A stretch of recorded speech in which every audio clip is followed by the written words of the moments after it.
വിവാഹമെന്ന സ്ഥാപനത്തെ ഞാൻ കഠിനമായി വെറുക്കുന്നു. അതൊരു വലിയ വിഡ്ഢിത്തമാണെന്നാണ് എൻ്റെ ജീവിതവും അനുഭവവും എന്നെ പഠിപ്പിച്ചത്. കോടതി മുറിയിലെ അശ്ലീലം നിറഞ്ഞ നടപടിക്രമങ്ങളിലേക്ക് മാത്രം മനുഷ്യരെ എത്തിക്കുന്ന ഒരു ഉടമ്പടിയാണ് വിവാഹം.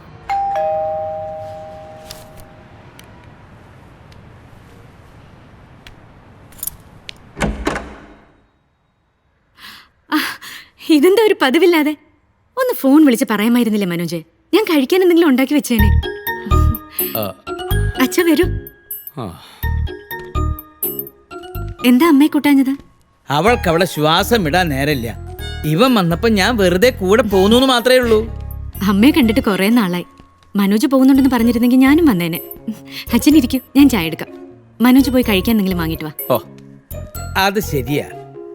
എനിക്ക് ചെറുതായിട്ട് വിശക്കുന്നുണ്ട്. നീ പോയി വാങ്ങിട്ട് വാ. അല്ല, ഞാനിവിടെ ഇല്ലെങ്കിൽ അവള്. എന്നാ നീ ഇവിടെ ഇരിക്കെ, ഞാൻ പോയി.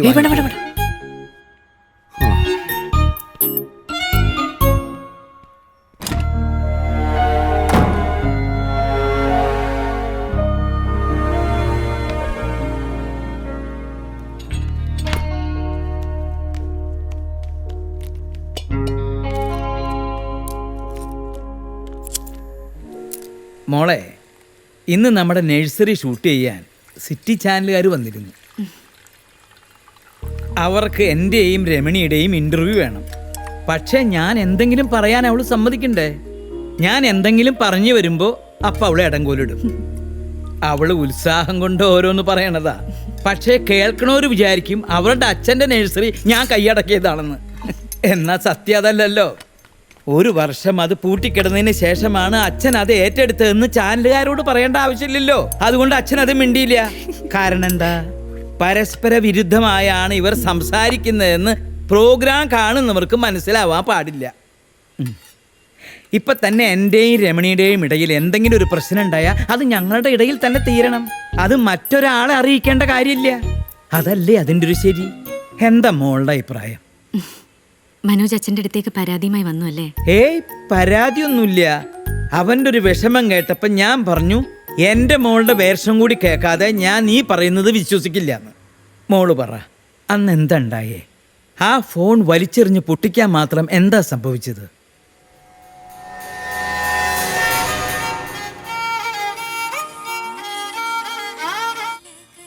പ്രിയ, എന്താടോ ഇത്? വൈകിട്ട് 6 മണി മുതൽ തന്നെ ഞാൻ ട്രൈ ചെയ്യുന്നത്. എന്നെ ഒന്ന് വിളിക്കാനുള്ള സമയം പോലും തനിക്ക് ഇല്ലാന്ന് പറഞ്ഞ അതേ, സാധാരണ ഓഫീസ് ടൈം കഴിഞ്ഞാൽ ഏതെങ്കിലും ക്ലബ്ബിൽ പോരുന്ന 2 അടിച്ചിരിക്കേണ്ട ഞാൻ ഇന്ന് 2 മണിക്കൂറാണ് ആ ഷോപ്പിംഗ് മോളിൻ്റെ വാതിൽക്ക് നിന്ന് കാല് കഴിച്ച്. അവൾ അപ്പുറത്തെ മുറിയിലുണ്ട്. ഞാൻ ബാൽക്കണിയിലേക്ക് വരാം. 1 മിനിറ്റ് ഹോൾഡ് ചെയ്യണേ. രാവിലെ ഞാൻ കോടതിയിലേക്കാണെന്നും പറഞ്ഞിറങ്ങും. നമുക്ക് എവിടെയെങ്കിലും ഒന്ന് മാറിയിരിക്കാന്ന്. വൈഫ് ഒന്നും അറിയാൻ പോകുന്നില്ലെന്ന്. അവൾ വല്ല പുസ്തകം വായിച്ചുകൊണ്ടിരിക്കുന്നുണ്ടാവും. ഞാനും സീരിയസ് ആയിട്ട് അത് തന്നെ ആലോചിക്കുന്നത്. ഡിവേഴ്സും കഴിഞ്ഞ് കോമ്പൻസേഷൻ കൊടുത്ത് ഒഴിവാക്കിയ പിന്നെ ഈ പാട്ടും പതിങ്ങളും വിളി വേണ്ടല്ലോ.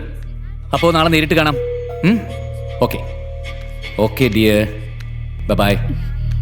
Take care. ഉമ്മ. ബൈ. Good night.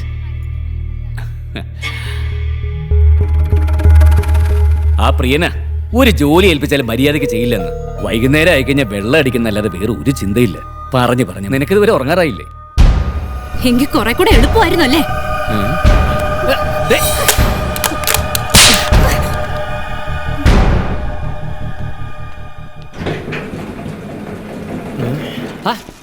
അച്ഛൻ ഇറങ്ങിയോ?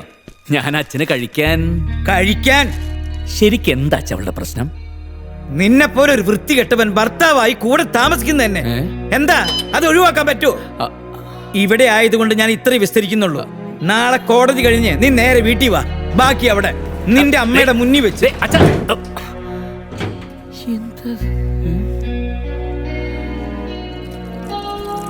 നീ അച്ഛനോട് എന്താ പറഞ്ഞത്? ഭാവനെ, നീ അച്ഛനോട് എന്തൊക്കെ നുണകളാ പറഞ്ഞു കൊടുത്തതെന്ന്? ഭാവന, നമ്മൾ ഭാര്യാഭർത്താക്കന്മാരായിട്ട് ഇതിനകത്ത് താമസിക്കുന്നിടത്തോളം കാലം നമ്മൾക്കുള്ളിൽ എന്തെങ്കിലും പ്രശ്നങ്ങളുണ്ടെങ്കിൽ അതൊക്കെ പരസ്പരം സംസാരിക്കാനും മനസ്സിലാക്കാനും കഴിയണം. പക്ഷെ കഴിഞ്ഞ കുറേ കാലമായിട്ട് നീ നിന്റേത് മാത്രമായിട്ടുള്ള ഒരു ലോകത്താണ് ജീവിക്കുന്നത്. നിന്റെ മനസ്സിൽ എന്താണെന്ന് അറിഞ്ഞാലല്ലേ എനിക്കതിനനുസരിച്ച് പെരുമാറാൻ പറ്റൂ. എന്റെ മനസ്സിൽ എന്താണെന്ന് അറിയാനും അതനുസരിച്ച് പെരുമാറാനും മനോജ് ശ്രമിക്കണമെന്നില്ല. ആ കാലമൊക്കെ പണ്ടേ കഴിഞ്ഞു. ഇതിനേക്കാൾ സങ്കടങ്ങൾ അനുഭവിച്ച കുടുംബങ്ങളില്ലേ, അവരെല്ലാം അതൊക്കെ അതിജീവിച്ചല്ലേ മുമ്പോട്ട് പോകുന്നത്. നിങ്ങൾക്കതൊക്കെ പെട്ടെന്ന് മറക്കാൻ പറ്റുമായിരിക്കും. എനിക്ക് പറ്റില്ല മനോജ്, ഒരിക്കലും പറ്റില്ല. ഞാനെന്ന് പറഞ്ഞത് കേട്ടിരുന്നെങ്കിൽ എന്റെ കുഞ്ഞ്. മുഷിഞ്ഞത് മാറ്റിയെടുക്കും പോലാണല്ലോ നിങ്ങൾക്ക് ജീവിതം. അലക്കി ഇസ്തിരിയിട്ട് കോടതിയിൽ പോകും പോലെ എല്ലാ ദിവസവും നിങ്ങൾക്ക് പുതിയതാ. ഓർമ്മകളില്ല, വേദനകളില്ല. അപ്പോഴത്തെ സന്തോഷം മാത്രം പ്രധാനം. അതിന് ഏത് വഴി നിങ്ങൾ തേടും?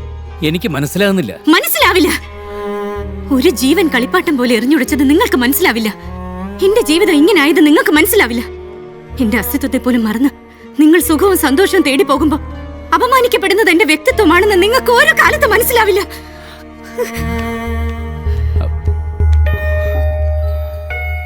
ഭാവന, നീ സംസാരിക്കുന്ന ഭാഷയാണ് എനിക്ക് മനസ്സിലാവാത്തത്. ഭാഷ എന്നാൽ ഒരു സംസ്കാരത്തിന്റെ നിർമ്മിതിയാണ്. ഒരാളുടെ മനസ്സിന്റെ സഞ്ചാരം ഏതു വിധമാണെന്ന് അത് വെളിപ്പെടുത്തുന്നു. മിണ്ടരുതെന്ന് നാം ഒരാളോട് പറയുമ്പോൾ ആ വ്യക്തിക്ക് സംസാരിക്കാനുള്ള അവകാശത്തെ നിഷേധിക്കുക മാത്രമല്ല, അയാൾക്ക് മേൽ അധികാരം സ്ഥാപിക്കുക കൂടിയാണ് ചെയ്യുന്നത്. ഞാനിരിക്കുമ്പോൾ നീ സംസാരിക്കേണ്ടതില്ല എന്ന് ഒരു ഭർത്താവ് പറയും പോലെയാണ് ഞാനിരിക്കുമ്പോൾ നിങ്ങൾ സംസാരിക്കേണ്ടതില്ല എന്ന്.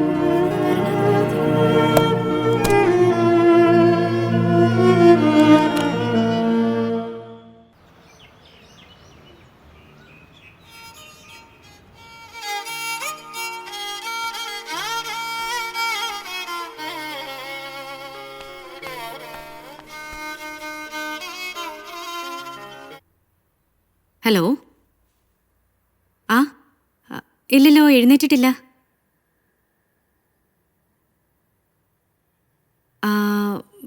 ഞാൻ അങ്ങോട്ട് വിളിക്കാൻ പറയാം. ഓക്കെ.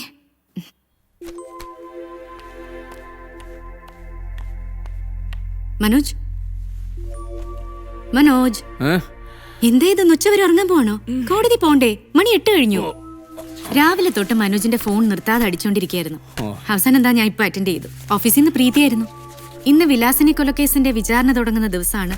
സാറ് നേരത്തെ ഇറങ്ങില്ലേന്ന് ഉറപ്പുവരുത്താൻ വിളിച്ചതാ. വേഗം ബ്രഷ് ചെയ്ത് കുളിച്ചു വന്നോളൂ. ഞാൻ ബ്രേക്ക്ഫാസ്റ്റ് എടുത്തു വെക്കാം. ഭാവന, എനിക്കൊരു സംശയം.